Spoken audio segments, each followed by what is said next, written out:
اس کے بعد اچھے اچھے کھانے پکانے ہیں، اور بس پھر ساری رات ٹی وی بیٹھ کر دیکھنا ہے کہ بھائی شیر آیا یا تیر آیا یا بلہ آیا، بس اس کے اندر وہ سارا خوش ہو جاتا ہے۔ اب میں آپ کو ووٹ کی اہمیت بتاتا ہوں کہ آپ کے ووٹ کی اہمیت اور ضرورت اور اس کی حقیقت کیا ہے۔ کون کون یہ جانتا ہے کہ 1974 میں قادیانیوں کو کافر قرار دیا گیا؟ کون اس بات کو مانتا ہے کہ علامہ شاہ احمد درانی رحمۃ اللہ علیہ کیا ان کو آج تک قادیانیوں کو کافر قرار دلوانے کا اجر و ثواب مل رہا ہوگا یا نہیں مل رہا ہوگا؟ مل رہا ہوگا۔ تھوڑے سے لوگوں نے کہا ہاں مل رہا ہوگا، مل رہا ہوگا، مل رہا ہوگا نا، اجر و ثواب ملے گا۔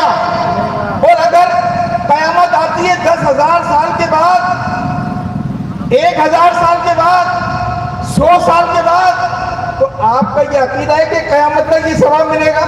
قیامت تک ملے گا۔ یہ عقیدہ ملے گا نا ثواب؟ تو اب جب علامہ شاہ احمد درانی رحمۃ اللہ علیہ کو ثواب ملے گا،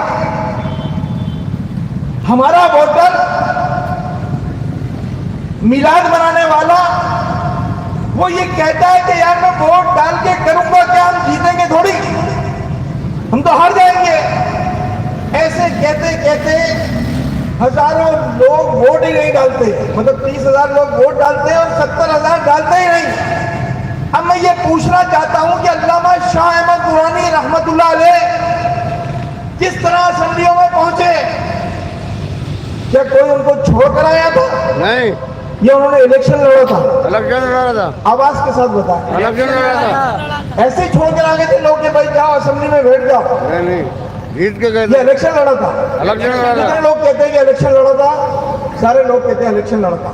اب جب الیکشن لڑا تھا، اگر ان کے ووٹر، ان کے حمایتی، ان کے سپورٹر اگر ان کو تعاون نہ کرتے تو علامہ شاہ احمد درانی رحمۃ اللہ علیہ اسمبلی میں پہنچتے؟ نہیں پہنچتے۔ تو اس کا مطلب ہے علامہ شاہ احمد درانی کو کامیاب کرانے والے وہ کون تھے؟ وہ ووٹر تھے، ووٹر۔ تو کیا علامہ شاہ احمد درانی رحمۃ اللہ علیہ کو قیامت تک اس کا اجر و ثواب ملے گا کہ قادیانیوں کو کافر قرار دیا گیا؟ تو کیا ان ووٹروں کو ثواب نہیں ملے گا؟ ملے گا، ان ووٹروں کو ثواب نہیں ملے گا؟ ملے گا بھائی اس میں کوئی بھی ایک ووٹر ایسا نہیں ہے، شاید 1974 سے لے کر آج 50 سال ہو گئے، چند لوگ ہوں گے جو موجود ہوں گے جنہوں نے علامہ شاہ احمد درانی کو ووٹ دیا ہوگا، ہمارے علماء کرام کو ووٹ دیا ہوگا، علامہ شاہ طراب اللہ قادری صاحب کو ووٹ دیا ہوگا، حاجی حنیف طیب صاحب کو ووٹ دیا ہوگا، بے شمار علماء کرام تھے جن کو ووٹ دیا گیا اور انہوں نے جدوجہد کی۔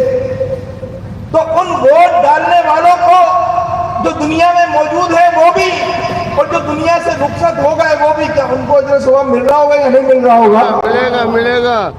یار کتنا بڑا فائدہ ہے، کتنی حیرت کی بات ہے کہ ایک ووٹ ڈالنے کے بعد ایک اسمبلی سے ایسا فیصلہ ہوتا ہے کہ قیامت تک قادیانی جو کہ ملعون ہے، جھوٹے ہیں، نبوت کا دعویٰ کرنے والے ہیں، کذاب ہیں، ان کو مسلمانوں کی فہرست سے الگ نکال کر رکھ دینا، اور جن پر پاکستان میں یہ پابندی لگانا کہ یہ اپنی آذان نہیں دے سکتے، اپنی عبادت گاہ کو مسجد نہیں دے سکتے، اپنی تبلیغ کھلے عام نہیں کر سکتے، تو بھئی یہ چھوٹا کام ہے؟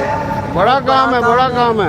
تو کیا ان ووٹرز کو اللہ تعالیٰ اجر و ثواب نہیں پہنچا رہا ہوگا؟ پہنچا رہا ہوگا۔ اور آج اگر میں، آپ، ہمارے لوگ، ہمارے گھر والے، میری مائیں بہنیں صرف یہ سوچ کر کیا ووٹ ڈالنے کا فائدہ کیا ہوگا، تو اگر یہ بات آپ تک پہنچ گئی ہے تو آپ کا کام یہ نہیں کہ آپ سوچ کر صرف 8 فروری کو ووٹ ڈالیں اور اپنا آپ کا کام ختم ہو گیا۔ آپ اگر کسی کارخانے میں کام کرتے ہیں، کسی بازار میں ہیں، کسی فیکٹری میں ہیں، اپنے محلے میں ہیں، رشتہ داری میں ہیں، آپ کو یہ بات اس کو سمجھانی ہے، یہ بات اس کو سمجھانی ہے، اس کی اہمیت آپ کو بتانی ہے۔ اور آج یہ ساری سیاسی جماعتیں جو اپنی اپنی باری پر حکمرانی کرتی ہیں، 5 سال